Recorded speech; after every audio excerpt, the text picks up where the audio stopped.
नमस्कार। प्रधानमंत्री जी का ऑनलाइन आगमन हो चुका है, हम उनका अभिवादन करते हैं। सभी को नमस्कार। आज का कार्यक्रम transparent taxation honouring the honest platform के लोकार्पण के लिए आयोजित है। मैं अब आदरणीय वित्त मंत्री जी से स्वागत उद्बोधन के लिए अनुरोध करता हूं। आदरणीय वित्त मंत्री जी। Namaskar. Respected Prime Minister, captains of Indian industry, business leaders, tax and audit professionals, officers of the Income Tax Department. Today is a landmark day in the history of tax administration. The vision of the Prime Minister is to empower the taxpayers, to provide a transparent system, and to honor the honest taxpayer. To realize this vision, the CBDT, the Central Board for Direct Taxation, has given a framework and put in place a system in the form of this platform, a transparent, efficient and accountable tax administration is what this platform brings in. It uses technology, data analytics, and also uses artificial intelligence. What does this mean to the taxpayer in the country? It eases compliance burden. It brings in fair, objective and a just system. There shall not be any physical interface between the department and the taxpayer, and to an extent it shall bring in certainty of information. The IT department, the Income Tax Department, has undertaken several reforms which in a normal era would have been remembered as a significant milestone. Last year, it brought down the corporate tax from 30 to 22% for all the manufacturing existing units. It also brought it down to introduced 15% taxation for new manufacturing companies. It removed the dividend distribution tax. It also simplified the personal income tax structure and gave a complete framework of option with simplified and reduced tax structure for those who did not want exemptions or deductions. In other words, taxpayers were given a choice, an option. The Income Tax Department also provided the option for cooperatives to pay taxes at a concessional rate. So, in order to provide accountability, the department has also committed itself for providing document identification number, the DIN as we come to call it. And this is for all its communications.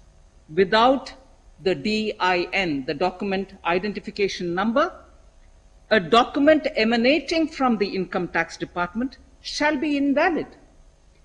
It also, therefore, provides traceability and authenticity to the communication of the department with its taxpayers.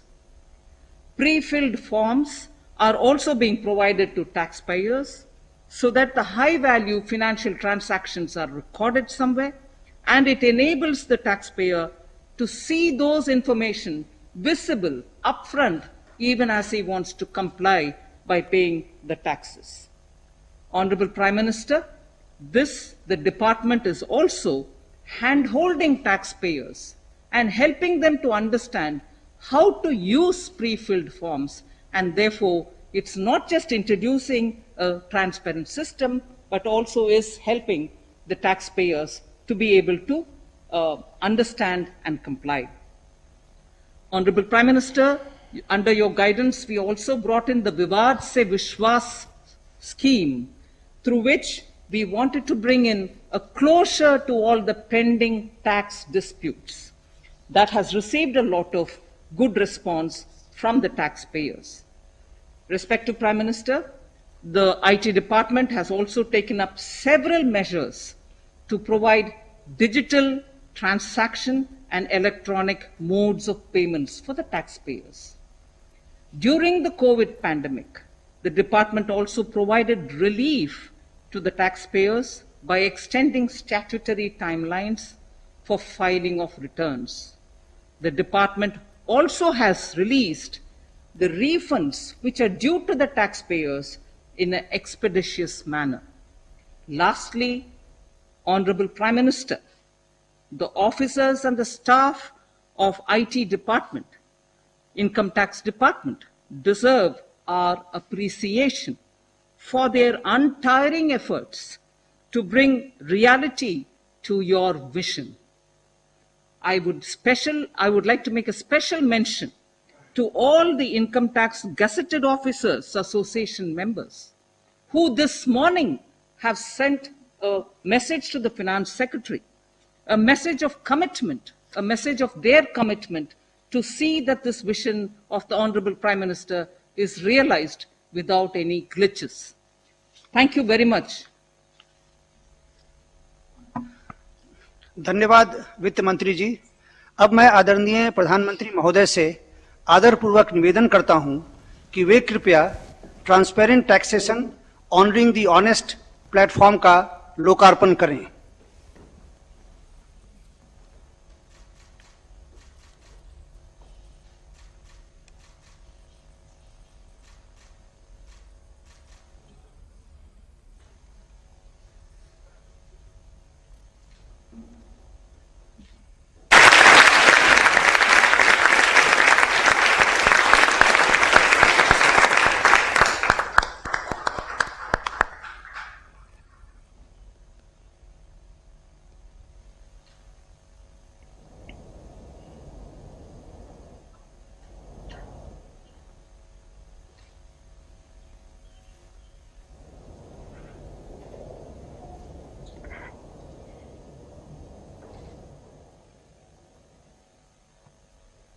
धन्यवाद प्रधानमंत्री जी।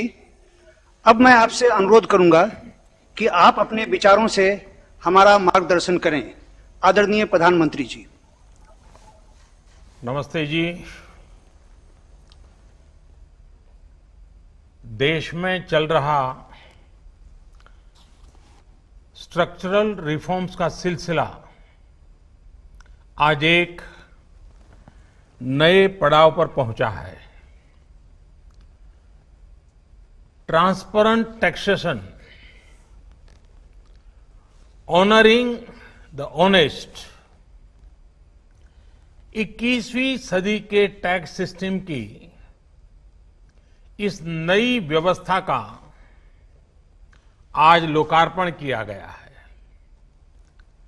इस platform में faceless assessment, faceless appeal और tax payers charter जैसे बड़े reforms हैं। Faceless assessment और tax payers charter आज से ही लागू हो गए हैं, जबकि फेसलेस अपील की सुविधा 25 सितंबर यानी दीनदयाल उपाध्याय जी के जन्मदिन से पूरे देश भर में नागरिकों के लिए उपलब्ध हो जाएगी। अब टैक्स सिस्टम भले ही फेसलेस हो रहा है, लेकिन टैक्स पेयर को ये फेयरनेस और फियरलेसनेस का विश्वास देने वाला है। ये सभी टैक्स पेयर्स को इस महत्वपूर्ण तोहफे के लिए मैं बहुत बहुत बधाई देता हूं और इनकम टैक्स विभाग के सभी अधिकारियों को, हर छोटे मोटे कर्मचारी को भी बहुत बहुत शुभकामनाएं देता हूं।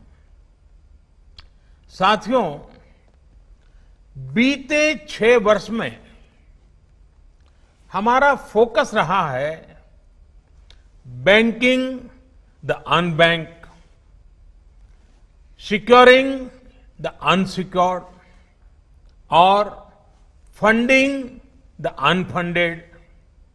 आज एक तरह से एक नई यात्रा शुरू हो रही है। ऑनरिंग द ऑनेस्ट, ईमानदार का सम्मान। देश का ईमानदार टैक्स पेयर राष्ट्र निर्माण में बहुत बड़ी भूमिका निभाता है। जब देश के ईमानदार टैक्स पेयर का जीवन आसान बनता है, वो आगे बढ़ता है, तो देश का भी विकास होता है, देश भी आगे बढ़ता है।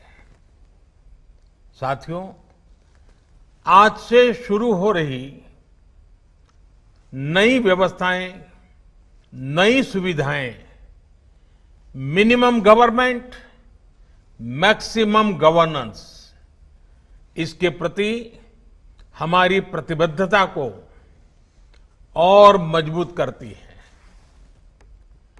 ये देशवासियों के जीवन से सरकार को, सरकार के दखल को कम करने की दिशा में भी एक बड़ा कदम है।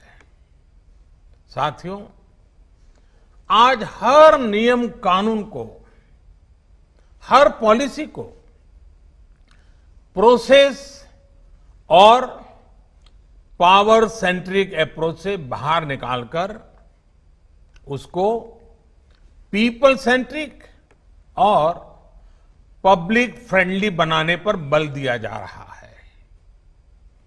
ये नए भारत के नए गवर्नेंस मॉडल का प्रयोग है और इसके सुखद परिणाम भी देश को मिल रहे हैं। आज हर किसी को ये एहसास हुआ है कि शॉर्टकट्स ठीक नहीं है। और हमारे यहां तो रेलवे स्टेशन पे लिखा जाता है, shortcut will you cut you short. गलत तौर तरीके अपनाना सही नहीं है। वो दौर अब पीछे चला गया है। अब देश में माहौल इस ओर आगे बढ़ रहा है कि कर्तव्य भाव को सर्वोपरि रखते हुए सारे काम होने चाहिए। सवाल यह है कि ये बदलाव आखिर कैसे आ रहा है? क्या ये सिर्फ सख्ती से आया है? क्या ये सिर्फ सजा देने से आया है? जी नहीं, बिल्कुल नहीं। इसके अगर मोटे मोटे तौर पर मैं कहूं तो 4 बड़े कारण हैं। पहला, पॉलिसी ड्रिवन गवर्नेंस। जब पॉलिसी स्पष्ट होती है तो ग्रे एरियाज मिनिमम हो जाते हैं और इस कारण व्यापार में, बिजनेस में और सरकार के और निर्णयों में भी डिस्क्रिशन की गुंजाइश कम हो जाती है। दूसरा, सामान्य जन की ईमानदारी पर विश्वास। तीसरा, सरकारी सिस्टम में ह्यूमन इंटरफेस को सीमित करके टेक्नोलॉजी का बड़े स्तर पर उपयोग। आज सरकारी खरीद हो, सरकारी टेंडर हो या सरकारी सेवाओं की डिलीवरी, सब जगह टैग इंटरफेस सर्विस दे रहे हैं। और चौथा, हमारी जो सरकारी मशीनरी है, जो ब्यूरोक्रेसी है, उसमें एफिशिएंसी, इंटीग्रिटी और सेंसिटिविटी के गुणों को रिवॉर्ड किया जा रहा है, पुरस्कृत किया जा रहा है।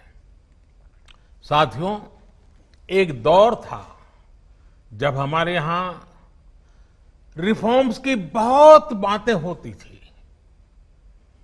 कभी मजबूरी में कुछ फैसले लिए जाते थे, कभी दबाव में कुछ फैसले हो जाते थे, तो उन्हें रिफॉर्म कह दिया जाता था। इस कारण इच्छित परिणाम नहीं मिलते थे। अब ये सोच और अप्रोच दोनों बदल गई है।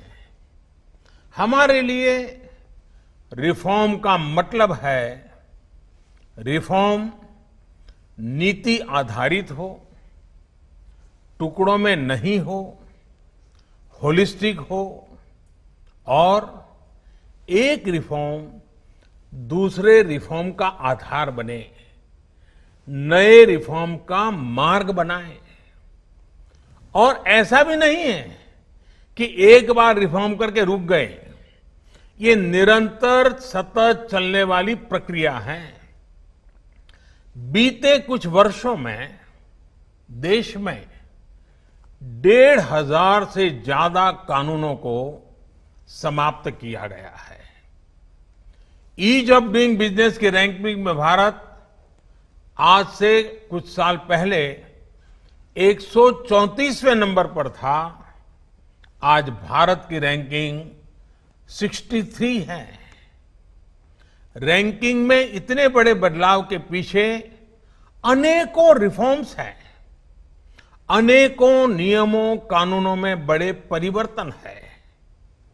रिफॉर्म्स के प्रति भारत की इसी प्रतिबद्धता को देखकर विदेशी निवेशकों का विश्वास भी भारत पर लगातार बढ़ रहा है। कोरोना के इस संकट के समय भी भारत में रिकॉर्ड एफडीआई का आना इसी का उदाहरण है। साथियों, भारत के टैक्स सिस्टम में फंडामेंटल और स्ट्रक्चरल रिफॉर्म्स की जरूरत इसलिए थी क्योंकि हमारा आज का ये सिस्टम गुलामी के कालखंड में बना और फिर धीरे धीरे इवॉल्व हुआ। आजादी के बाद इसमें यहां वहां थोड़े बहुत परिवर्तन किए गए, लेकिन लार्जली सिस्टम का कैरेक्टर, उसकी चाल चलन वही रहा। परिणाम यह हुआ कि जो टैक्स पेयर राष्ट्र निर्माण का एक मजबूत पिलर है, जो देश को गरीबी से बाहर निकालने के लिए योगदान दे रहा है, उसको कटघरे में खड़ा किया जाने लगा। इनकम टैक्स का नोटिस फरमान की तरह बन गया। देश के साथ छल करने वाले कुछ मुट्ठी भर लोगों की पहचान के लिए बहुत से लोगों को अनावश्यक परेशानी से गुजरना पड़ा। कहां तो टैक्स देने वालों की संख्या में गर्व के साथ विस्तार होना चाहिए था और कहां गठजोड़ की, साठगांठ की व्यवस्था बन गई। इस विसंगति के बीच ब्लैक और व्हाइट का उद्योग भी फलता फूलता गया। इस व्यवस्था ने ईमानदारी से व्यापार कारोबार करने वालों को, रोजगार देने वालों को और देश की युवा शक्ति की आकांक्षाओं को प्रोत्साहित करने के बजाय कुचलने का काम किया। साथियों, जहां कॉम्प्लेक्सिटी होती है, वहां कंप्लायंस भी मुश्किल होता है।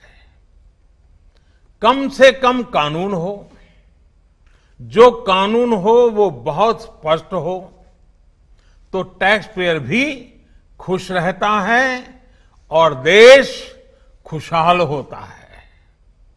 बीते कुछ समय से यही काम करने की दिशा में एक के बाद एक कदम उठाए जा रहे हैं। अब जैसे दर्जनों टैक्सेस की जगह जीएसटी आ गया, रिटर्न से लेकर रिफंड की व्यवस्था को पूरी तरह से ऑनलाइन किया गया।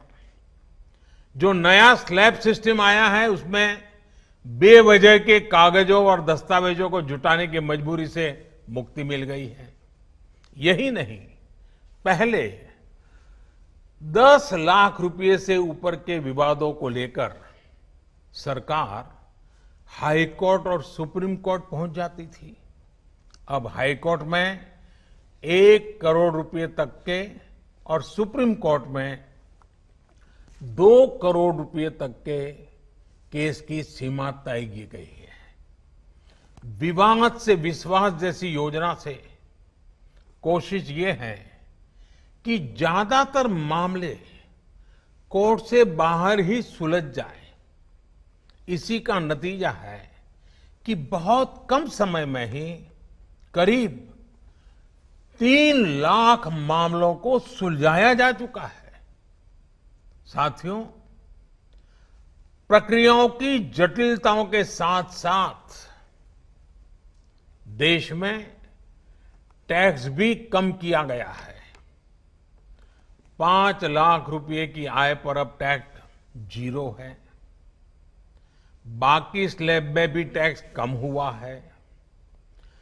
कॉरपोरेट टैक्स के मामले में हम दुनिया में सबसे कम टैक्स लेने वाले देशों में से एक हैं। साथियों, कोशिश ये है कि हमारी टैक्स प्रणाली सीमलेस हो, पेनलेस हो, फेसलेस हो।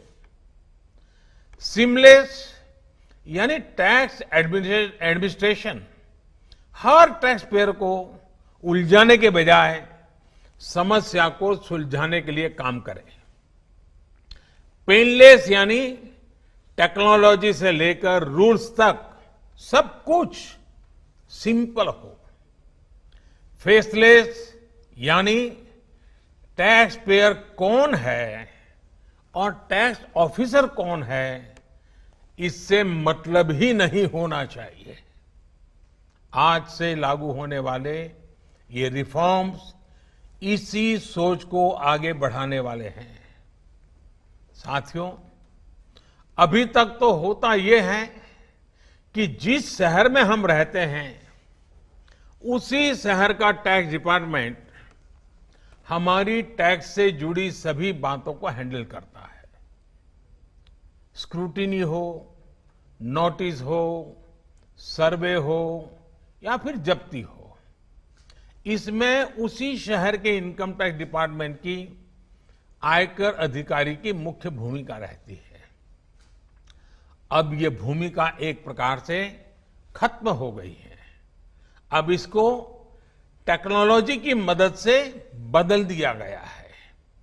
अब स्क्रूटिनी के मामलों को देश के किसी भी क्षेत्र में किसी भी अधिकारी के पास रैंडम तरीके से आवंटित किया जाएगा।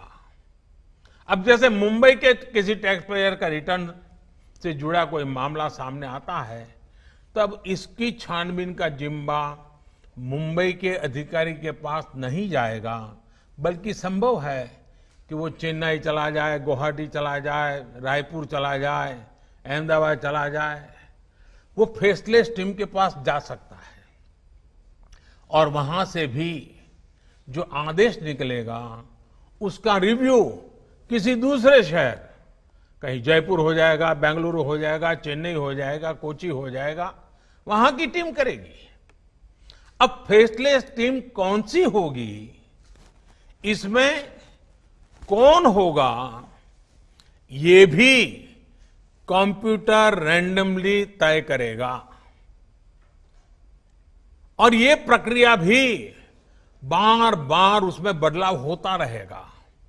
साथियों, इस सिस्टम से करदाता और इनकम टैक्स दफ्तर को जान पहचान बनाने का, प्रभाव और दबाव का मौका अब 0 हो गया। सब अपने अपने दायित्व के हिसाब से काम करेंगे।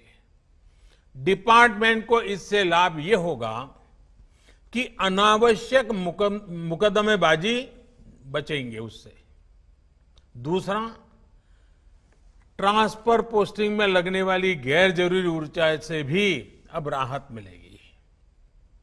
इसी तरह टैक्स से जुड़े मामलों की जांच के साथ साथ अपील भी अब फेसलेस होगी। साथियों, इस एक महत्वपूर्ण रिफॉर्म के साथ साथ आज भारत एक बहुत महत्वपूर्ण कदम उठा रहा है और वो है टैक्स पेयर चार्टर। ये टैक्स पेयर चार्टर भी देश की विकास यात्रा में बहुत बड़ा कदम है और टैक्स पेयर के लिए अधिकार और कर्तव्य दोनों को संतुलित करने का और सरकार की जिम्मेवारी पक्की करने का ये बहुत अहम कदम है। टैक्स पेयर को इस तरह का सम्मान और सुरक्षा देने वाले दुनिया में बहुत कम देश है, गिने चुने देश हैं। लेकिन अब भारत भी इस महत्वपूर्ण कदम की ओर अपने आप को ले जाकर के उसमें शामिल हो गया है। अब टैक्स पेयर को उचित, विनम्र और तर्क संगत व्यवहार का भरोसा दिया गया है। यानी आयकर विभाग को अब टैक्स पेयर की डिग्निटी का संवेदनशीलता के साथ ध्यान रखना होगा। अब टैक्स पेयर्स की बात पर विश्वास करना होगा। डिपार्टमेंट उसको बिना किसी आधार के ही शक की नजर से नहीं देख सकता। अगर किसी प्रकार का संदेह है भी तो टैक्स पेयर को अब अपील और समीक्षा का भी अधिकार दिया गया है। साथियों, अधिकार हमेशा दायित्वों के साथ आता है, कर्तव्यों के साथ आते हैं। इस चार्टर में भी टैक्स पेयर से कुछ अपेक्षाएं की गई हैं। टैक्स पेयर के लिए टैक्स देना या सरकार के लिए टैक्स लेना ये कोई हक का, अधिकार का विषय नहीं है, बल्कि ये दोनों का दायित्व है, जिम्मेवारी है, कर्तव्य है, रिस्पॉन्सिबिलिटी है। टैक्स पेयर को टैक्स इसलिए देना है क्योंकि उसी से सिस्टम चलता है। देश की एक बड़ी आबादी के प्रति देश अपना फर्ज निभा सकता है और उज्जवल भविष्य की ओर कदम भी रख सकता है। इसी टैक्स से खुद टैक्स पेयर को भी तरक्की के लिए, प्रगति के लिए बेहतर सुविधाएं और इंफ्रास्ट्रक्चर मिल पाता है। वहीं सरकार का ये दायित्व है कि टैक्स पेयर की पाई पाई का सदुपयोग करे। ऐसे में आज जब करदाताओं को सुविधा और सुरक्षा ये दोनों मिल रही हैं, तो देश भी हर टैक्स पेयर से अपने दायित्वों के प्रति ज्यादा जागरूक रहने की अपेक्षा करता है। साथियों, देशवासियों पर भरोसा, इस सोच का प्रभाव कैसे जमीनी पर नजर आता है, ये समझना भी बहुत जरूरी है। वर्ष 2012-13 में जितने टैक्स रिटर्न होते थे उसमें से 0.94% की स्क्रूटनी होती थी। वर्ष 2018-19 में ये आंकड़ा घटकर 0.26% पर आ गया है। यानी केस की स्क्रूटनी करीब करीब 1/4 हो गई है, 4 गुना कम हुई है। स्क्रूटनी का 4 गुना कम होना अपने आप में बता रहा है कि बदलाव कितना व्यापक है।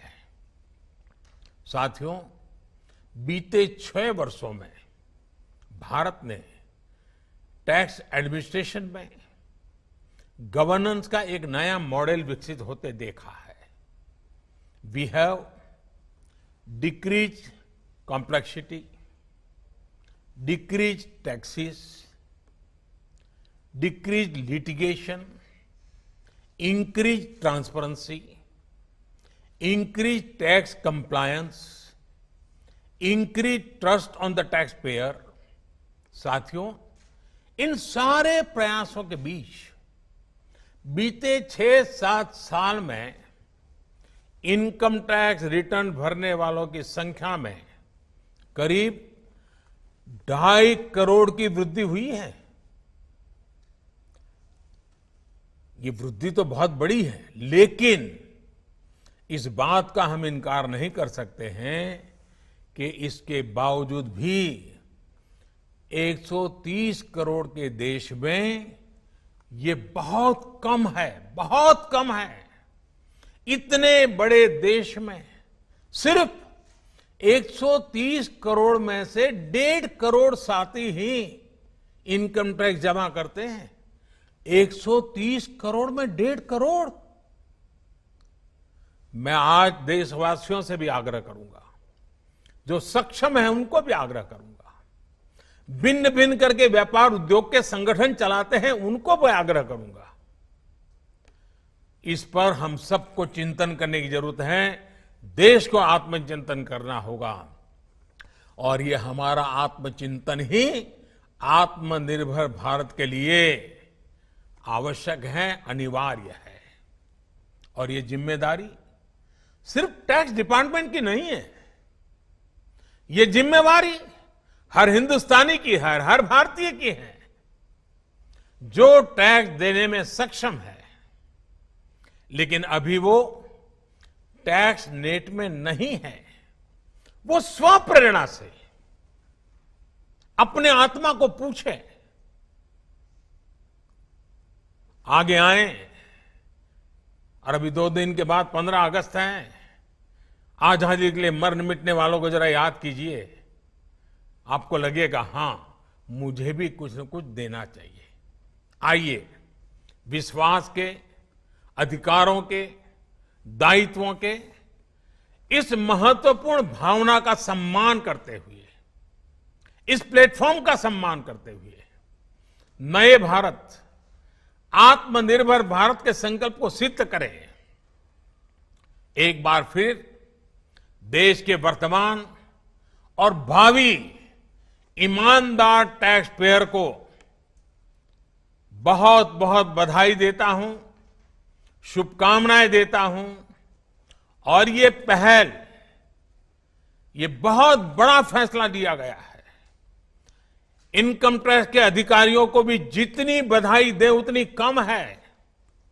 हर टैक्स पेयर ने इनकम टैक्स अधिकारियों को भी बधाई देनी चाहिए, क्योंकि एक प्रकार से उन्होंने अपने आप पर बंधन डाले हैं, अपने खुद की ताकत को, अपने अधिकारों को उन्होंने खुद ने काटा है। अगर इनकम टैक्स डिपार्टमेंट के अधिकारी इस प्रकार से आगे आते हैं तो किसको गर्व नहीं होगा? हर देशवासी को गर्व होना चाहिए। और पहले के जमाने में शायद टैक्स के कारण कुछ समस्याएं होगी, लोगों ने टैक्स देने के रास्ते पर जाना पसंद नहीं किया होगा। अब जो रास्ता बना है वो टैक्स देने की तरफ जाने का आकर्षक रास्ता बना है। और इसलिए आइए भव्य भारत के निर्माण के लिए इस व्यवस्था का लाभ भी उठाएं और इस व्यवस्था को जोड़ने के लिए आगे भी आए। मैं फिर एक बार आप सबका बहुत बहुत धन्यवाद करता हूं, अनेक अनेक शुभकामनाएं देता हूं।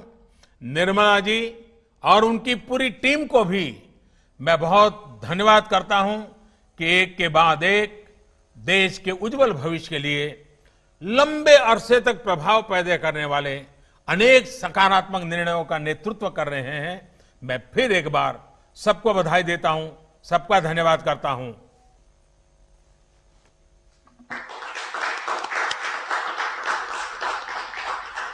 धन्यवाद। धन्यवाद प्रधानमंत्री जी। इस कार्यक्रम के अंत में हम आपका, आदरणीय वित्त मंत्री जी का, वित्त राज्य मंत्री जी का और सभी का आभार प्रकट करते हैं। धन्यवाद।